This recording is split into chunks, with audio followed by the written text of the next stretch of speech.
Minimum down payment হিচাপে যদি এখন চাবলৈ যায় তেনেহ'লে প্ৰায় 1.5 লাখ মান টকা ডাউন পেমেন্ট দিলে হৈ যাব। গতিকে এখন আপোনালোকে ল'ব পাৰে। ইয়াৰ বাদেও আৰু এখন গাড়ী সোমাইছে আমাৰ। হেল্ল' গাইজ, আকৌ এটা নতুন ভিডিঅ'লৈ আপোনাক সকলোকে স্বাগতম জনালোঁ। আমাৰ মাজলৈ ষ্টকত কেইবাখনো নতুন গাড়ী সোমাইছে, যিকেইখনৰ কণ্ডিশ্যন খুবেই ধুনীয়া হৈ আছে। গতিকে নতুনকৈ অহা গাড়ীকেইখন কি হয় আৰু কণ্ডিশ্যন কেনেকুৱা আছে ব'লক চাওঁ আৰু আজি এই ভিডিঅ'টো আৰম্ভ কৰোঁ। পোনপ্ৰথমে আপোনালোকক দেখাইছোঁ আজি SUV গাড়ী এখনৰ পৰাই, নিছানৰ কিক হয়। বহুত কমফৰ্টেবল গাড়ী হয় এখন। নিছান কিকখন 2022 চনৰ হয়। এখন আপোনালোকে ল'ব পাৰে, চব খুব ধুনীয়া হৈ আছে গাড়ীখন। 2022 চনৰ হয়, ইটানগৰ নাম্বাৰৰ হয়। ফুল বডি অৰিজিনেল কালাৰত আছে গাড়ীখনৰ আৰু মাত্ৰ 38,000 কিলোমিটাৰ চলিছে গাড়ীখন। ইণ্টেৰিয়ৰটো এবাৰ চাওক। গতিকে এইখন আপোনালোকে ল'ব পাৰে। SUV ছেগমেণ্টত মই আপোনালোকক ভাল দাম এটাতে দিম আৰু মিনিমাম ডাউন পেমেণ্ট হিচাপে প্ৰায় ধৰক ইমান ডাঙৰ গাড়ী হ'লেও মই মাত্ৰ 50,000 টকা ডাউন পেমেণ্টতে এইখন গাড়ী আপোনালোকক দিব পাৰিম। গতিকে এইখন আপোনালোকে ল'ব পাৰে। ইয়াৰ বাদেও আৰু এখন গাড়ী সোমাইছে আমাৰ লগত বৰ্তমান সময়ত, ৰেনল্ট ডাষ্টাৰ। 2015 চনৰ হয়। ডাষ্টাৰ দুটা আহে, এটা হৈ গ'ল 85 PSI, এটা হ'ল 110 PSI। এইটো 110 PSI এখন হয়। এখন 6 স্পীড গিয়াৰ বক্সত আহে এইখন গাড়ী। খুব ভাল গাড়ী হয়, মাইলেজৰ ক্ষেত্ৰতো খুব ভাল। ডাষ্টাৰ ডিজেল ভেৰিয়েণ্টৰ হয়। গতিকে এইখনো আপোনালোকে ল'ব পাৰে, চব খুব ধুনীয়া হৈ আছে গাড়ীখন।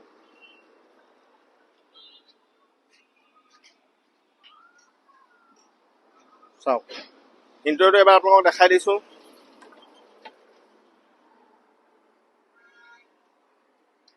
মিনিমাম ডাউন পেমেণ্ট হিচাপে এই ডাষ্টাৰখনত প্ৰায় 1 লাখ টকা ডাউন পেমেণ্ট দিলে হৈ যাব। গতিকে পলম নকৰিব, আহিব ডিলাৰলৈ, যিমান পাৰোঁ ভাল দাম এটাতে দিম। ইয়াৰ বাদেও আৰু এখন গাড়ী সোমাইছে আমাৰ লগত, XUV 500।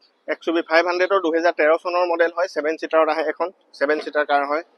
চক ইণ্টেৰিয়ৰটো এবাৰ আপোনালোকক দেখাই দিছোঁ। 2013 চনৰ হ'লেও গাড়ীখন খুব ধুনীয়া কৰি ৰাখিছে। তিনচুকীয়া নাম্বাৰ হয় আৰু 13 চনৰ হ'লেও ফাইনেন্স হৈ যাব, প্ৰায় 1.5 বছৰৰ কাৰণে ফাইনেন্স হৈ যাব। আৰু ডাউন পেমেণ্ট হিচাপে একেবাৰে মিনিমাম যদি ক'বলৈ যাওঁ প্ৰায় 1 লাখ টকামান ডাউন পেমেণ্ট দিলে এই গাড়ীখন হৈ যাব। গতিকে আপোনালোকে এইখন গাড়ী ল'ব পাৰে। চক খুব ধুনীয়া হৈ আছে। ইয়াৰ বাদেও আৰু দুখন গাড়ী আমাৰ লগত সোমাইছে। এখন গাড়ী আমাৰ লগত সোমাইছে, অকল 2 মাহ হৈছে গাড়ীখন। নিছান গ্ৰেভাইট, ৰেজিষ্ট্ৰেশ্যন হোৱাই নাই গাড়ীখন। যোনে কিনিব ফাৰ্ষ্ট অনাৰে হ'ব। চব খুব ধুনীয়া হৈ আছে। এখন গাড়ী লঞ্চিং কৰে আজি 3 মাহ হৈছে। 7 ছিটাৰত যদি কোনোবাই ভাড়া পাৰপজৰ কাৰণে ইউজ কৰিব বিচাৰে তো এইখন কৰিব পাৰে। মাইলেজ খুব ভাল, প্ৰায় 20ৰ আশে-পাশে ইয়াৰ মাইলেজ আহে। আৰু যোনে কিনিব আটাইতকৈ ডাঙৰ কথা, তেওঁ ফাৰ্ষ্ট অনাৰ হ'ব। আৰু এইখন গাড়ী আহিব মিনিমাম ডাউন পেমেণ্ট হিচাপে যদি এখন চাবলৈ যায় তেনেহ'লে প্ৰায় 1.5 লাখ মান টকা ডাউন পেমেণ্ট দিলে হৈ যাব। গতিকে এইখন আপোনালোকে ল'ব পাৰে। ইয়াৰ বাদেও আৰু এখন গাড়ী সোমাইছে আমাৰ লগত, i20 IMT ভেৰিয়েণ্টত সোমাইছে। এইখনো চব খুব ধুনীয়া হৈ আছে, নিউ মডেলৰ হয়, 21 চনৰ। গতিকে এইখনো আপোনালোকে ল'ব পাৰে। এলয় হুইল ইনবিল্ট পাব, যিহেতু স্পৰ্টছ মডেল হয়। আৰু এইখনতো মাইলেজ ভাল পাব। কাৰণটো কৈছোঁ, কাৰণ এখন IMT হয়। মই ইণ্টেৰিয়ৰটো দেখালে আপোনালোকে গম পাব। ইয়াতে চব অকল এক্সেলেটাৰ আৰু ব্ৰেকটোৱে আহে আৰু গিয়াৰ লগাব পাৰিব ইয়াত, মানে ক্লাছ নহ'লেও হয়। ইয়াত ভিৰৰ কাৰণে খুব ভাল গাড়ীখন।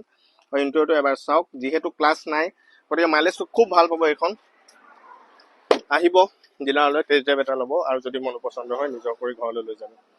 আৰু মিনিমাম ডাউন পেমেণ্ট হিচাপে i20খনতো প্ৰায় 70,000 to 80,000 ডাউন পেমেণ্ট দিলে 5 yearsৰ কাৰণে হৈ যাব। ইয়াৰ বাদেও বাকী গাড়ীবিলাকো মই আপোনালোকক এবাৰ দেখাই দিছোঁ। যেনেকৈ এইখন ফক্সৱাগনৰ পল' আছে মোৰ লগত, 2014 চনৰ। আগৰ ভিডিঅ'ত ইয়াৰ ফুল ডিটেইলছৰ সৈতে দিয়া আছে, এইখন আপোনালোকে ল'ব পাৰে, চাব আগৰ ভিডিঅ'টো। আৰু এখন আছে i20 এক্টিভ 2015 চনৰ। এইখনো মিনিমাম ডাউন পেমেণ্ট হিচাপে প্ৰায় 70,000 to 80,000 দিলেই হ'ব। তাৰ বাদেও আছে আমাৰ লগত i10 2013 চনৰ। এইবিলাক সকলোবিলাক ফাইনেন্স হৈ যাব। এইখনো প্ৰায় 2 বছৰৰ কাৰণে ফাইনেন্স হৈ যাব। ইয়াৰ বাদেও বহুতে বিচাৰে গাড়ী, ইয়নো আছে মোৰ লগত, 2015 চনৰ। স্কেচ বুলি ক'বলৈও নাই এই গাড়ীখনত। গতিকে এইখনো আপোনালোকে ল'ব পাৰে, খুব ভাল হৈ আছে, ফাইনেন্স হৈ যাব প্ৰায় 3 বছৰমানৰ কাৰণে। ইয়াৰ বাদেও আছে ইটিঅছ ক্ৰছ 2016 চনৰ মডেল। এইখনো প্ৰায় 4 বছৰৰ পৰা 4.5 বছৰৰ ভিতৰত ফাইনেন্স হৈ যাব আৰু কম ডাউন পেমেণ্টে এইবিলাক গাড়ী ওলাই যাব।